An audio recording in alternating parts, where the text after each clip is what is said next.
Hello neighbors, it's Brad here at eTrailer, and today we're taking a look at installing the eTrailer trailer hitch receiver on a 2016 Jeep Cherokee.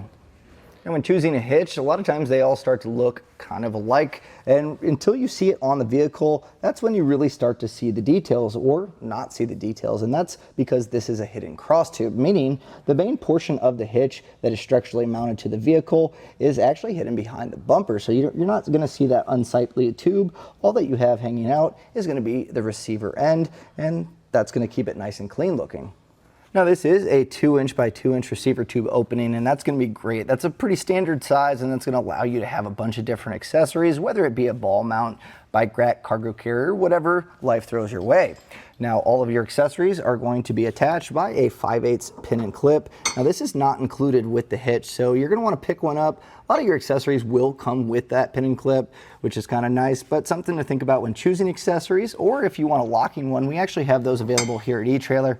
That way when your accessories are in place, you can lock it, know that those are going to stay on the vehicle.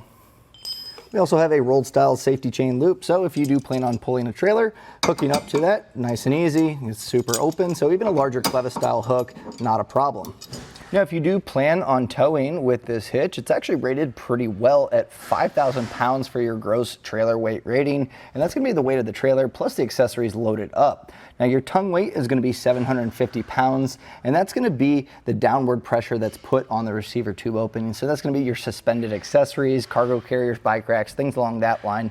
And with 750 pounds, I really don't worry too much that you're going to exceed that. Now you can use weight distribution with this, and it's going to bump that gross trailer weight rating up to 6,000 pounds. Tongue weight's going to stay the same at 750. Now before you try to tow that 5,000 to 6,000 pounds, you're going to want to check the vehicle's owner's manual to see what it's capable of. Compare that with the hitch rating, take the lower of those two just to make sure that you're not overdoing the vehicle or the hitch and you're staying safe. Now a few quick measurements for when you get your accessories. You're going to want to know how far you are away from the rear fascia. It's about 4 inches, and that's going to be important not only for your ball mounts, but some of your folding accessories. You want to make sure that you have the clearance. It's not going to make contact with your vehicle while using those accessories. Now you're also going to want to check the ground clearance here, which is going to be right at 12 inches. I don't really worry about the hitch making any contact with the ground, but as you have some of those accessories on here, they can actually tilt towards the ground as you go up an incline, or if you're on some rough or rocky terrain, you might make contact with that. So it's something to keep in mind when choosing accessories and also while driving with accessories on here.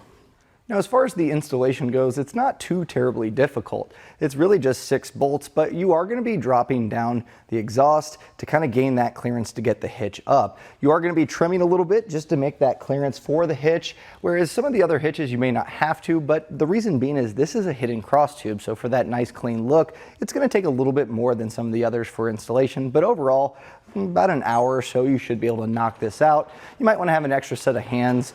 You can definitely do this in your garage or on your driveway, and you'll have your hitch ready to go. Now I'm going to walk you through every step to make sure that you get yours installed, so let's take a look at that now. Now to get our hitch installed, we're going to need to kind of pull back on our rear fascia to gain space to raise that up to bolt it in. And to get this loosened up, there's going to be a plastic panel underneath here that has 4 8mm screws. These just run horizontal, so you can just follow here, find all 4 of those. So we'll go ahead and get these removed. There's also going to be a 7mm screw on each side that goes to this little bezel here for the exhaust. So we're going to go ahead and get this removed.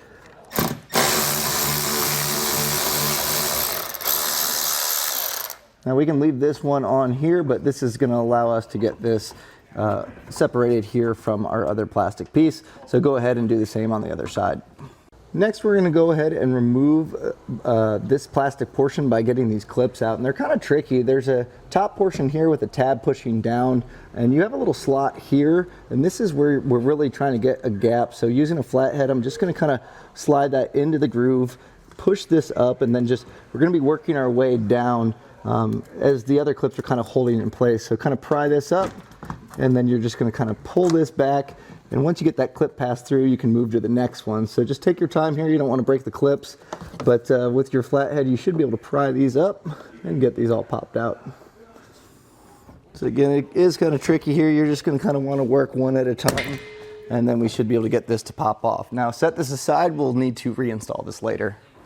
Now at this point, you're going to want to examine your frame rails, and the reason being is our hitch is going to bolt up in this area, but we do have this wire that's in the way, so we're going to want to separate this and get it loose by, there's a clip up here. I'm just using a trim panel tool. You can use probably a flathead screwdriver to kind of pry on that. There's also going to be a clip here that we're going to need to remove, and as well as one more over here. So just kind of get that separated, and we can let our wire hang loose. We're also going to be using this portion here to put our hardware in place. So you're going to want to get the rubber plug taken out. And there's going to be one more on the other side. So now we're going to go ahead and get our hardware in place. And this is just going to create a stud for our hitch to mount up to. And the way we're doing this is using a fish wire technique with our carriage bolt and our spacer blocks. So make sure you have these handy. And if you've never done this technique before, it's not as scary as it may seem. And I'm going to walk you through it here. So I'm going to start, we have a side bolt that we're going to be using.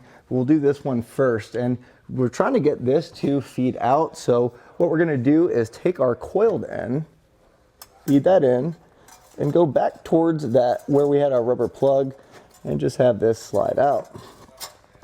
Now at this point, we'll go ahead and we'll take our spacer block, and we can go ahead and feed this in the frame rail. You can just slide that in. And then with your carriage bolt, you'll just go ahead on that coiled portion here, and we're just going to thread that on there. So now we'll grab the end that we fed through here, and we're just going to pull this in. And you may need to kind of jostle it around a little bit, but we should be able to get this to pull through. Now leave your wire on here because you're going to want to feed this through the hitch. It's going to keep this in place, and that way if this falls back in the frame, it's no problem to just pull this back. Now these ones are going to be pretty, this is going to be identical. So we're just going to feed that same fish wire back and get that one in place. Now when feeding this one in, since we are kind of going this way, it might help to put a little bit of a bend in the wire. That way it feeds towards that access hole. It'll be a little bit easier to get. So you can see it pops right out there. So we'll go ahead and do the same thing with our spacer block first. And then our carriage bolt.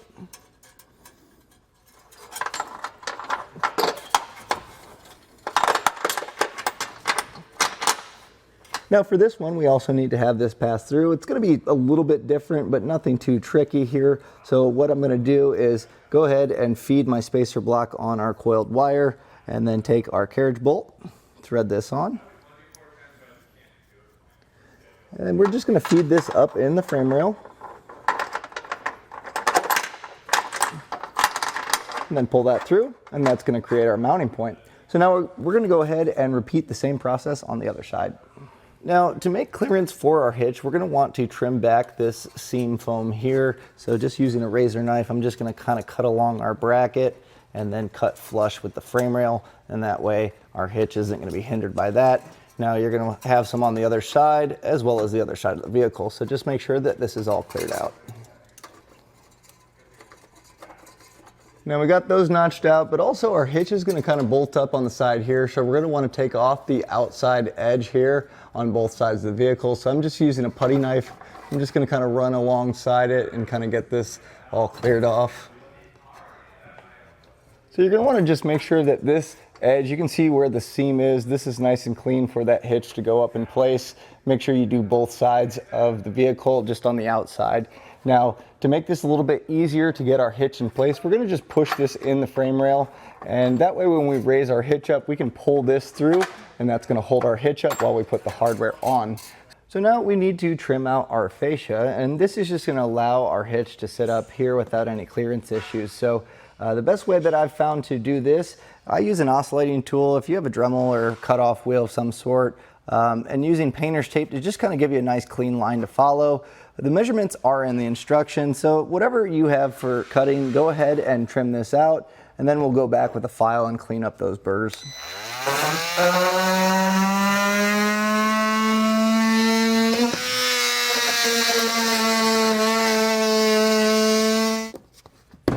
So with these plastic burrs, you can just run a straight edge or a file along this, and that should take a lot of those off. Just going to give us a cleaner look here. So go back and get all these burrs taken off, and then we can go ahead and remove our painter's tape as well.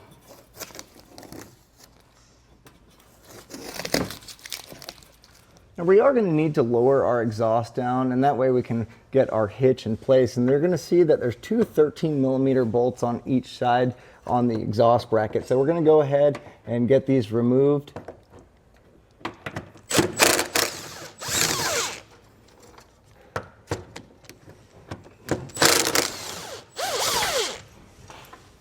Now, if you're doing this in your driveway or garage, you're going to want to support your exhaust before completely lowering it down, because it's going to be hanging down and you don't want any damage or bending of it. Now, it is going to flex a little bit, but you want to support it. So putting a block or something under there to just kind of allow you to still have that room to work, but also supporting it from supporting the weight all the way down. We're going to be using just a cam buckle strap here. So just find a nice point to run across and just kind of cradle the exhaust. So just using the sway bar here, and I'm just going to kind of give that enough to where that's going to hold it in place. So with my cam buckle strap, I can go ahead and lower this down a little bit, and that way the exhaust will drop a little bit for us. Now the exhaust hanger might be hanging here on the body mount. So in order to kind of get some clearance, what we're going to do, since our fascia is loose, we can actually kind of peel this back a little bit to where the exhaust is able to move past that, and that's going to give us the room that we need. Now you may have to pull it out of this decorative exhaust piece, and that way the hitch can slide through here, so just be careful. But we should have it set up, and that way we can get our hitch up over the exhaust.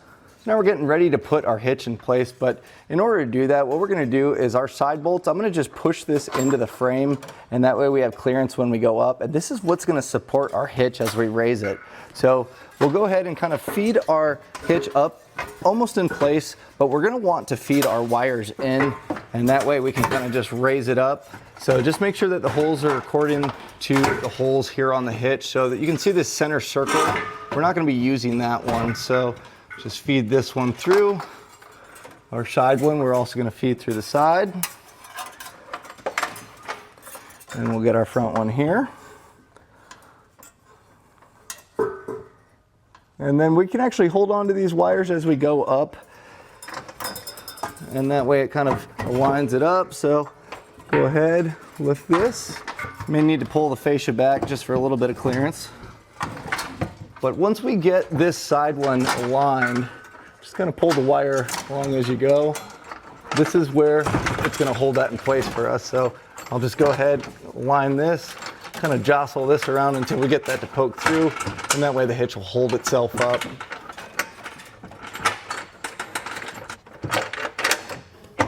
So now you can see it's able to rest. We can go ahead, get our other hardware pulled through here, and then we can grab our nuts. So now we're going to start on these side bolts, and you can pull the fish wire off, but I recommend having a finger here on the bolt, because if that drops in the frame, you're going to have to fish that out, and it's going to be a little bit tricky. You can also uncoil this too. It's kind of up to you. But once this is off, the hitch should put a little bit of pressure on that stud to where it shouldn't push in, but also just hand tightening this on can push that back in the frame. So again, just be careful here. Put a little bit of pressure on that with your finger if you can. And once you get a few threads started, that should be enough to hold it. So we'll go ahead and do that on the other side, and then we'll just finish up these with that same nut. Now with all of our hardware hand tightened, I'm going to go back and tighten these down with a 3/4 inch socket. Now we don't need to get too crazy here, because we are going to go back with the torque wrench to get the proper torque setting, but we want to snug this up. And I suggest doing these bottom ones first. That's going to kind of cinch this up before doing the top. So go through and get these all tightened down.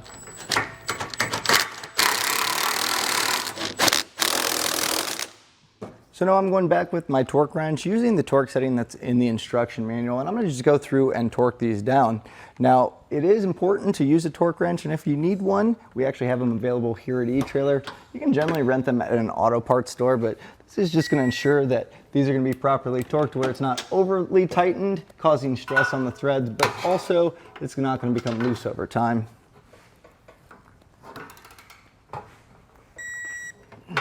Now our hitch is officially tightened and torqued down, and it's pretty well installed, but we do need to get all of our components back up. So we'll go ahead and get our exhaust raised back up and our bolts back in those brackets.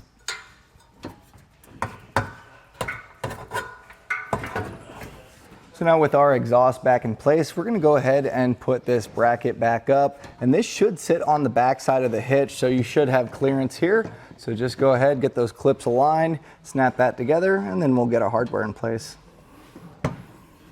Now the instructions don't actually mention this. It does get pretty close to snapping in, and I've found that making sure that our hardware is in place makes it a little bit easier. And I got the outside one snapped in.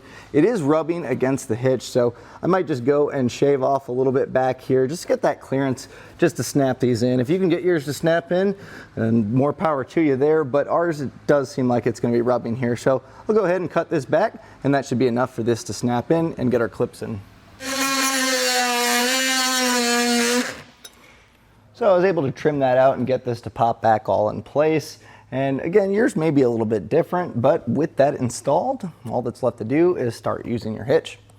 And that was a look and installation of the eTrailer trailer hitch receiver on a 2016 Jeep Cherokee.